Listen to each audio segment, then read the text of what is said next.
ناظرین، تاریخ کی کتابوں میں قوم عاد دو قوموں کو کہا جاتا ہے، عاد اولا اور عاد ثانیہ۔ عاد ثانیہ قوم سمود کو کہتے ہیں، جس کی طرف صالح علیہ السلام کو نبی بنا کر بھیجا گیا تھا۔ ان میں کم و بیش تقریباً 100 سال کا فرق ہے، جبکہ ہماری آج کی ویڈیو کا موضوع عاد اولا ہے، جس کی طرف ہود علیہ السلام کو نبی بنا کر بھیجا گیا۔ دنیا کے دو مشہور سمندروں بحر عرب اور بحر احمر کے درمیان عمان، حضرموت، بحرین اور مغربی یمن تک ایک وسیع صحرا ہے، جس کو صحرائے احقاف کہا جاتا ہے۔ تاریخی حوالوں میں احقاف ہی قوم عاد کا مسکن بتایا گیا ہے۔ کبھی یہ علاقہ بہت سرسبز و شاداب اور شان و شوکت کا مالک ہوا کرتا تھا۔ ناظرین، روایات کے مطابق قوم عاد انتہائی طاقتور قوم تھی۔ اللہ نے ان جیسی قوم پھر پیدا نہیں فرمائی۔ کہا جاتا ہے کہ ان کے قد تقریباً 40 ہاتھ کے برابر تھے اور ان کی عمریں 900 سال سے لے کر 1000 برس تک ہوا کرتی تھی۔ اللہ پاک قرآن میں فرماتا ہے کہ ان جیسی کوئی قوم اور ملکوں میں پیدا نہیں کی گئی۔ سورہ الفجر۔ ہود علیہ السلام کو یاد کرو جبکہ اس نے اپنی قوم کو احقاف میں ڈرایا۔ سورہ احقاف۔ ناظرین، اس آیت میں عاد کے مسکن احقاف کی بھی تصدیق ہو جاتی ہے۔ قوم عاد میں تقریباً 13 قبیلے تھے۔ جلال الدین سیوطی لکھتے ہیں کہ قوم عاد طاقتور اور بہادر ہونے کے ساتھ ساتھ بت پرست قوم تھی۔ قوم عاد ہی وہ قوم تھی جس نے طوفان نوح کے بعد سب سے پہلے بت کی پوجا شروع کی تھی۔ بت پرستی میں پڑنے کے بعد اس قوم نے کفر و شرک اور ظلم کی حدیں پار کر دی تھی۔ معاشی لحاظ سے وہ قوم ایک سپر پاور تھی، لیکن پھر انہوں نے پتھر کے خدا بنا لیے اور گمراہی، جہالت، بے حیائی، جھوٹ اور زنا جیسے گناہوں میں غرق ہو گئے۔ انہی بدعمالیوں کی وجہ سے اللہ نے انہی میں سے اپنے نیک بندے ہود علیہ السلام کو نبی بنا کر بھیجا۔ ارشاد باری تعالیٰ ہے، اور ہم نے قوم عاد کی طرف ان کے بھائی ہود علیہ السلام کو نبی بنا کر بھیجا۔ اس نے کہا، بھائیو، اللہ کی عبادت کرو، اس کے سوا تمہارا کوئی معبود نہیں۔ کیا تم ڈرتے نہیں؟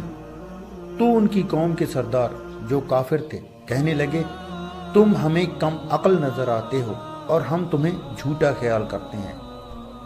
پھر ہم نے ہود کو اور جو لوگ ان کے ساتھ تھے ان کو نجات بخشی، اور جنہوں نے ہماری آیات کو جھٹلایا تھا ان کی جڑ کاٹ دی، اور وہ ایمان لانے والے تھے ہی نہیں۔ سورہ الاعراف۔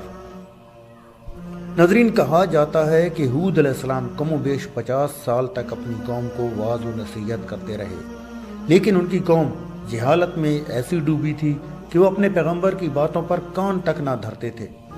قوم عاد کے 2 قبائل کلمان اور خلجان ایسے تھے جن کے پاس پوری قوم کی سرداری اور حکمرانی تھی۔ روایات میں آتا ہے کہ جب ہود علیہ السلام مبعوث ہوئے تو کلمان قبیلے نے آپ کی مخالفت کی، لیکن قبیلہ خلجان کے اکثر لوگ ہود علیہ السلام پر ایمان لے آئے، اور اس طرح ہود علیہ السلام کی طاقت میں اضافہ ہو گیا، اور جو لوگ ہود علیہ السلام کی جان کے دشمن بنے ہوئے تھے وہ قبیلہ خلجان کی وجہ سے ہود علیہ السلام سے دور ہو گئے۔ اس قبیلے کے افراد کے سوا کوئی بھی ہود علیہ السلام پر ایمان نہ لایا، بلکہ وہ سب ہود علیہ السلام کو جھوٹا کہہ کر پکارتے تھے، جسے قرآن میں اللہ نے یوں بیان فرمایا ہے کہ نبی ہود علیہ السلام نے دعا کی کہ اے اللہ، انہوں نے مجھے جھوٹا کہا ہے، پر تو میری مدد فرما۔ سورہ المومنون۔ ناظرین، اللہ نے اپنے نبی کی فریاد کے جواب میں فرمایا، اے نبی، یہ بہت جلد اپنے کیے پر پچھتانے لگیں گے۔ سورہ المومنون۔ اللہ نے ہود علیہ السلام کی دعا قبول فرمائی اور قوم عاد پر عذاب کی ابتدا ہو گئی۔ چنانچہ روایات میں آتا ہے کہ بارشیں برسنا رک گئیں، چشموں اور آبشاروں کے پانی خشک ہو گئے، اور دیکھتے ہی دیکھتے ان کے سرسبز و شاداب کھیت کھلیان سوکھنے لگے اور ان کے مویشی مرنے لگے، یہاں تک کہ لوگ پینے کے پانی تک کو ترسنے لگے۔ کثیر تعداد میں پیدا ہونے والے پھل اور اناج ناپید ہو گئے۔ پوری قوم خشک سالی کا شکار ہو کر بدحال اور پریشان ہو گئی۔ یہ سلسلہ لگاتار 3 سال تک جاری رہا۔ ہود علیہ السلام سے اپنی قوم کی پریشانی دیکھی نہ جاتی تھی۔ آپ علیہ السلام بہت افسردہ اور پریشان رہتے، اور پھر ایک دن انہوں نے اپنی قوم سے فرمایا، اے میری قوم کے لوگوں، تم اپنے پالنے والے سے بخشش مانگو، اس کے آگے توبہ استغفار کرو، وہ تم پر آسمان سے موسلادھار بارش برسائے گا اور تمہاری طاقت اور قوت میں اضافہ فرمائے گا، اور دیکھو گناہگار بن کر روگردانی مت کرو۔ سورہ ہود۔ ہود علیہ السلام سے پھر ان کی قوم کہنے لگی، اے ہود، تم ہمارے پاس کوئی دلیل تو لائے نہیں، اور ہم صرف تمہارے کہنے سے نہ اپنے معبودوں کو چھوڑنے والے ہیں اور نہ تم پر ایمان لانے والے، بلکہ ہم تو یہ سمجھتے ہیں کہ ہماری کسی معبود نے تمہیں آسیب زدہ کر دیا ہے۔ سورہ ہود۔ ناظرین، عذاب الہی کے ابتدائی مراحل ہی میں خشک سالی نے قوم عاد کی حالت بدتر کر دی تھی، چنانچہ ان کے سرداروں اور دانشوروں نے اس سے نجات پانے کے لیے مختلف تدابیر پر غور و غوص شروع کر دیا۔ ناظرین، قابل ذکر بات یہ ہے کہ پہلی قوموں میں مشہور تھا کہ جب بھی کوئی قوم مشکل کا شکار ہوتی تو وہ بیت اللہ شریف کا ہی رخ کرتے تھے، جس سے ان پر سے وباؤں کا خاتمہ ہو جاتا تھا۔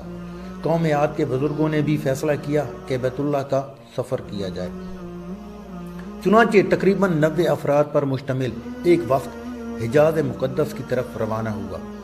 کہا جاتا ہے کہ مکہ میں اس وقت قوم عالقہ کی حکومت تھی اور ان کا سردار جرار بن طارق تھا، اور کہا جاتا ہے کہ جرار بن طارق کی بیوی قوم عاد میں سے تھی، اس لیے جیسے ہی قوم عاد کا وفد مکہ شریف پہنچا تو جرار اور اس کی بیوی نے ان کی بہت خدمت کی اور شراب و شباب کی محفلوں کا انعقاد کیا۔ امام طبری لکھتے ہیں کہ تقریباً 1 ماہ تک وہ وقت اپنے مقصد سے غافل ہو کر رقص و سرود کی محفلوں میں مشغول رہا۔ پھر ایک دن جرار بن طارق نے اپنی رقاصہ اور گانے والیوں کے ذریعے ان کو اشعار میں یاد کرایا کہ وہ کس مقصد سے حجاز مقدس میں آئے بیٹھے ہیں۔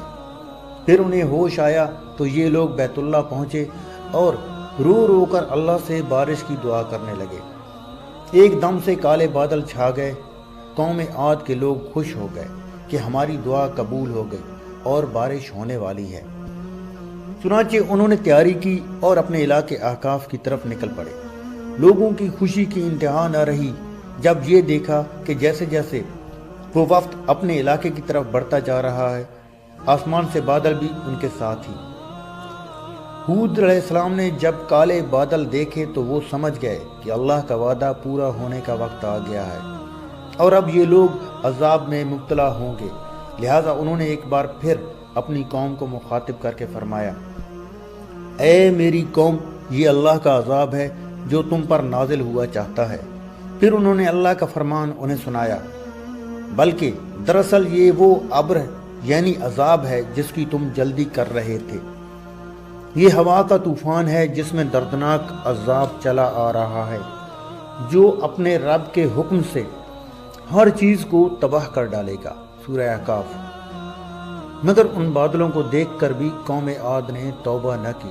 ہود علیہ السلام اپنے ماننے والے ساتھیوں کو لے کر خطیرہ نامی بستی کی طرف ہجرت کر گئے، جہاں پر اللہ نے ان سب کو محفوظ رکھا۔ پس ہود علیہ السلام کی ہجرت کی دیر تھی کہ کالے بادل مزید سیاہ ہوتے گئے اور کالا طوفان آ گیا۔ قرآن کریم میں فرمان الہی ہے کہ اللہ نے تیز آندھی کا یہ عذاب 7 راتوں اور 8 دنوں تک مسلسل جاری رکھا۔ سورہ الحاقہ۔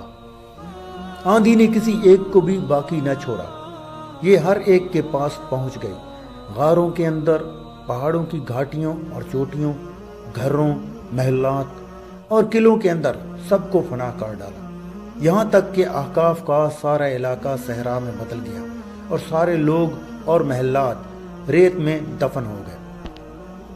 ناظرین، نبی کریم صلی اللہ علیہ وسلم نے فرمایا، وہ آندھی جس کے ذریعے سے قوم عاد ہلاک کی گئی، اللہ نے ان پر انگوٹھی جتنی جگہ کے مثل ہوا کھولی تھی، پس وہ ہوا پہلے دیہات میں گئی اور وہاں کے لوگوں اور مویشیوں اور مالوں کو اٹھایا اور آسمان و زمین کے درمیان لے گئی۔ صحیح مسلم۔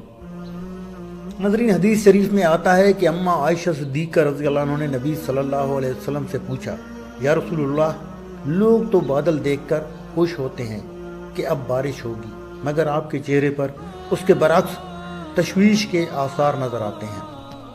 آپ صلی اللہ علیہ وسلم نے فرمایا، عائشہ، اس بات کی کیا ضمانت ہے کہ اس بادل میں عذاب نہیں ہوگا، جبکہ ایک قوم ہوا کے عذاب سے ہلاک کر دی گئی۔ اس قوم نے بھی بادل دیکھ کر کہا تھا کہ یہ بادل ہے جو ہم پر بارش برسائے گا۔ صحیح بخاری۔